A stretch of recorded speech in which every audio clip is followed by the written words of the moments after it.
नमस्कार गुरुजी. सनातन धर्मशास्त्रानुसार दिनचर्या कशी असावी? सकाळी उठण्यासंबंधी काय नियम आहेत? आपल्या सनातन धर्मशास्त्रानुसार दिनचर्येचा प्रारंभ हा ब्राह्मे मुहूर्ते तु बध्यते या शास्त्र आज्ञेनुसार ब्रह्म मुहूर्तावर केला पाहिजे. आपण रोज सकाळी ब्रह्म मुहूर्तावर उठलं पाहिजे. ब्रह्म मुहूर्त म्हणजे काय?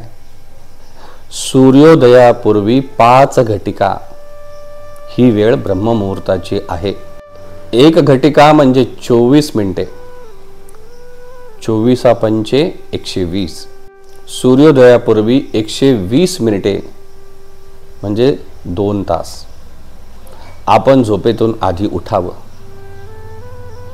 जर सूर्योदय 6:30 वाजता होत असेल तर आपण 4:30 वाजता उठावं अशी शास्त्राने आपल्याला आज्ञा केलेली आहे. कारण निसर्गतः ती वेळ सकाळी झोपेतून उठण्याची आहे. एवढ्या लवकर उठल्यावर काय होतं? शास्त्राने आपल्याला सांगितलं आहे, वर्णम कीर्तिश्च लक्ष्मींच स्वास्थमायुश्च विंदती. अशा ब्रह्म मुहूर्तावर उठणाऱ्या व्यक्तीवर निसर्ग कीर्ती, लक्ष्मी, ऐश्वर्य, सौंदर्य आणि आरोग्याची उधळण करतो. दिवसभरातील कार्यामध्ये सफलता किंवा असफलता ही त्या दिवसाचा प्रारंभ तुम्ही कसा करता यावर आहे.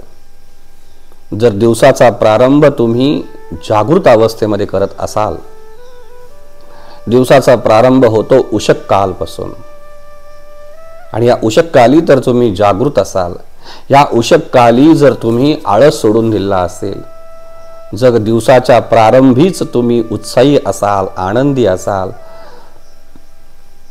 तर अर्थात तुमचा संपूर्ण दिवस हा उत्साही जाणार आहे, आनंदी जाणार आहे, सकारात्मक जाणार आहे.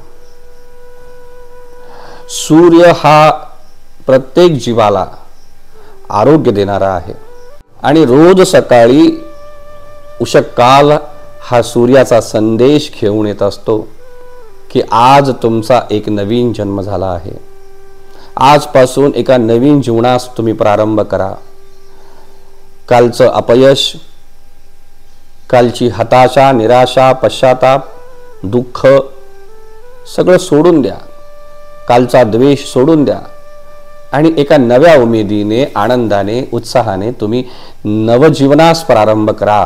हा सूर्याचा संदेश घेऊन उषा आलेली असते आणि अशा उषक काली जर आपण तो संदेश प्राप्त करून घेतला नाही तर आपलं नवजीवन हे कसं होणार?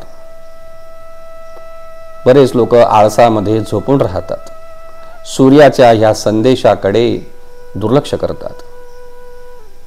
सूर्याचं स्वागतास ते जागृत नसतात. समजा आपल्या गावामध्ये एखादे मंत्री येणार असेल आणि ते मंत्री आलेले आहेत तरी सुद्धा आपण तिथं हजर नाहीये त्यांच्या स्वागतासाठी, तर निश्चितच ते मंत्री आपल्यावर नाराज होतील. आणि सूर्यनारायण भगवान जर नाराज झाले तर त्यांची कृपा म्हणजे आरोग्य, उत्साह, आनंद, सकारात्मकता ही आपल्याला कशी मिळणार? त्यासाठी आपण ब्रह्म मुहूर्तावरच उठलं पाहिजे. आयुर्वेदाच्या दृष्टीने प्रातःकाळ हा वात दोष प्रबल करणारा काळ आहे. या काळामध्ये माणसाच्या शरीरामध्ये वात दोष हा प्रबल झालेला असतो आणि अशा काळामध्ये जर आपण हालचाल नाही केली तर त्या वात दोषाचा दुष्परिणाम आपल्यावर होऊ शकतो.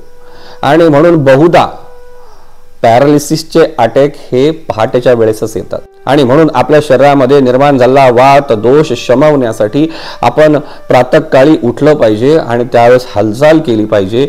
म्हणजेच योगासनं केली पाहिजे, सूर्यनमस्कार केले पाहिजे आणि त्यामुळे आपण वात दोषावर नियंत्रण ठेवू शकतो.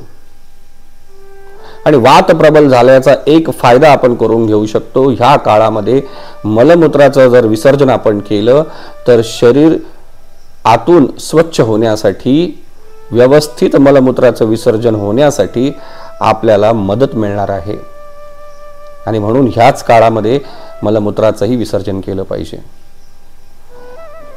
आणि शास्त्र असं सांगतं की ह्या काळामध्ये मनुष्याचा जो मेंदू आहे तो सुद्धा ताजा तवाना असतो. ह्या काळामध्ये ग्रहण शक्ती वाढलेली असते. ह्या काळामध्ये मनामध्ये विचार अतिशय कमी असतात, त्यामुळे मनही शांत असतं. ह्या काळामध्ये जो आपण अभ्यास करू तो व्यवस्थित आपल्या मेंदूने ग्रहण केलेला असतो. आणि म्हणून विद्यार्थ्यांनी प्रातःकाळी उठावं आणि या काळात अभ्यास करावा. ह्या काळामध्ये केलेला अभ्यास हा व्यवस्थित आपल्या डोक्यामध्ये उतरतो.